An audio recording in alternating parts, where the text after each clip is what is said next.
తూర్పుగోదావరి జిల్లా Kadiyam sub registrar కార్యాలయంలో ACB సోదాలు జరుపుతోంది. Kadiyam sub registrar grade 1 Eppili Lakshmi టేబుల్లో 79,000 రూపాయల నగదు పట్టుకున్నారు ఏసీబీ సిబ్బంది. డాక్యుమెంట్ రైటర్స్ వద్ద 1,80,000 రూపాయలు స్వాధీనం చేసుకున్నారు. ఏసీబీ అధికారులు ఒకే రోజు ఒకే డాక్యుమెంట్ రైటర్ 35 రిజిస్ట్రేషన్ చేయించినట్టుగా అధికారులు గుర్తించారు. కడియం సబ్ రిజిస్ట్రార్ కార్యాలయంలో భారీగా అవకతవకలు జరుగుతున్నట్టుగా ఏసీబీ అధికారులు గుర్తించి ఈ సోదాలు చేస్తున్నారు.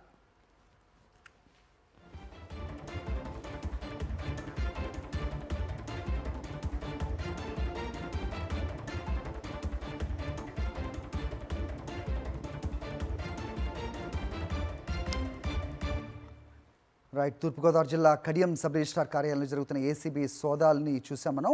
కడియం రిజిస్ట్రార్లో దాదాపు 35 రిజిస్ట్రేషన్లు ఒకటే రోజు జరగటాన్ని ఏసీబీ గుర్తించింది. ఇక మిగతా అప్డేట్స్లో నిజామాబాద్ జిల్లా ఆర్మూర్లో బంగారు వ్యాపారస్తులకు 4 కోట్ల టోకరా వేశారు మరో 2 వ్యాపారులు. జీఎస్టీ లేకుండా బంగారం ఇప్పిస్తానని నమ్మించి మోసం చేసి పారిపోయారు వ్యాపారులు శ్రీనివాస్ అలాగే విష్ణు. తమకు న్యాయం చేయాలని పోలీసులను ఆశ్రయించారు బంగారం వ్యాపారులు. పోలీసులు కేసు నమోదు చేసి దర్యాప్తు చేపట్టారు.